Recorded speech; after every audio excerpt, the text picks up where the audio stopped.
and writing of some kind. The bulk of these designs seemed to be certainly written, though my memory, despite much of the papers and collections of my uncle, failed in any way to identify this particular species, or even hint at its remotest affiliations. Above these apparent hieroglyphics was a figure of evident pictorial intent, though its impressionistic execution forbade a very clear idea of its nature. It seemed to be a sort of monster, or symbol representing a monster, of a form which only a diseased fancy could conceive. If I say that my somewhat extravagant imagination yielded simultaneous pictures of an octopus, a dragon, and a human caricature, I shall not be unfaithful to the spirit of the thing. A pulpy, tentacled head surmounted a grotesque and scaly body with rudimentary wings, but it was the general outline of the whole which made it most shockingly frightful. Behind the figure was a vague suggestion of a cyclopean architectural background. The writing accompanying this oddity, aside from a stack of press cuttings in Professor Engel's most recent hand, and made no pretense to literary style. What seemed to be the main document was headed Cthulhu Cult, in characters painstakingly printed to avoid erroneous reading of a word so unheard of.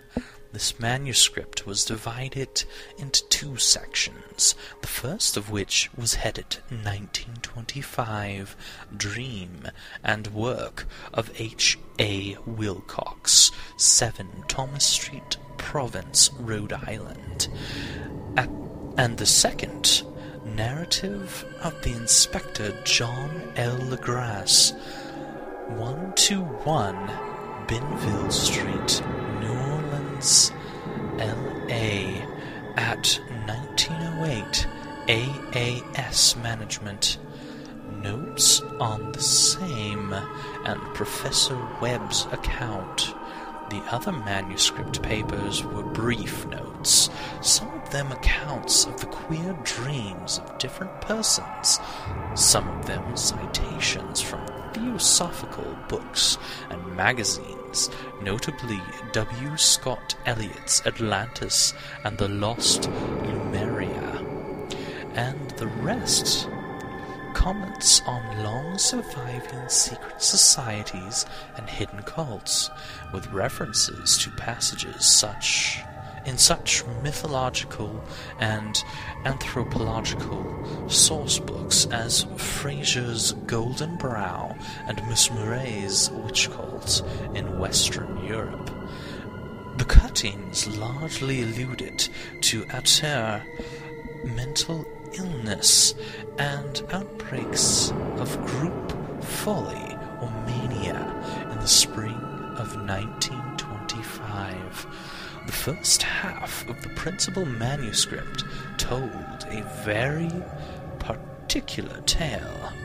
It appears that on March 1st, 1925, a thin, dark young man of neurotic and excited aspect had called upon Professor Engel, bearing the singular clay bas-relief, which was then exceedingly damp and fresh.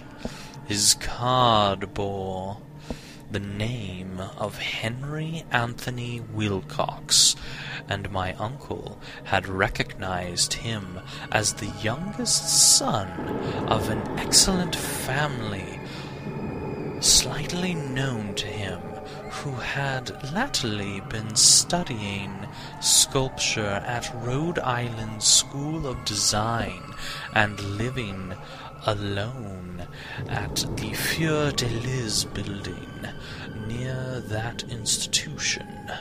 Wilcox was a precocious man and youth of no genius but great eccentricity, and had from childhood excited attention through the strange stories and odd dreams he was in the habit of relating.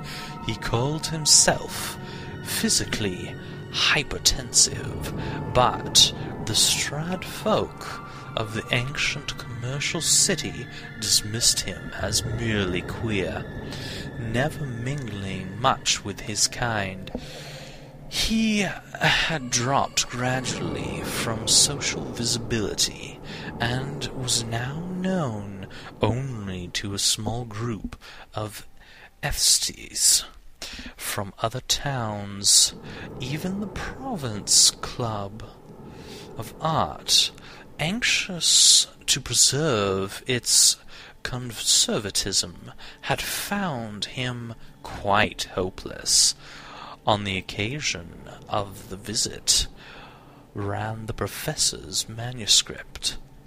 The sculptor abruptly asked for the benefit of his host's archaeological knowledge in identifying the hieroglyphs of the bas-relief. He spoke in a dreamy, stilted manner which suggested pose and alienated sympathy, and my uncle showed some sharpness in replying, for conspicuous freshness of the tablet implied kinship with anything but archaeology. Young Wilcox's rejoinder, which impressed my uncle enough to make him recall and record it verbatim, was of a fantastically poetic cast which must have typified his whole conversation, and which I have since found highly characteristic of him. He said, "It is new indeed, for I made it last night in a dream of strange cities, and dreams are older than brooding Tyre, or the competitive Sphinx, or garden-girded Babylon." It was then that he began that rambling tale which suddenly played upon a sleeping memory and won the fevered interest of my uncle. There had been a slight earthquake tremor the night before, the most considerable felt in New England for some years, and Wilcox's imagination had been keenly affected.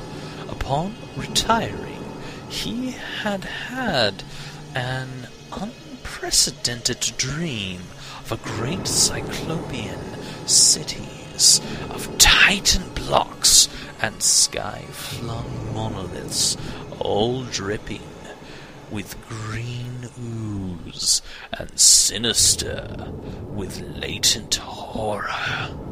Hieroglyphs had covered the walls and pillars. From some undetermined point below had come a voice that was not a voice, a chaotic sensation which only fancy could transmute into sound, but which he attempted to render by the almost unpronounceable jumble of letters, Cthulhu Fortagen. This verbal jumble was the key to the recollection which excited and disturbed Professor Engel. He questioned the sculptor with scientific minuteness, and studied with frantic intensity the bas-relief on which the youth had found himself working. chilled and clad only in his night clothes, when waking, had stolen bewilderingly over him.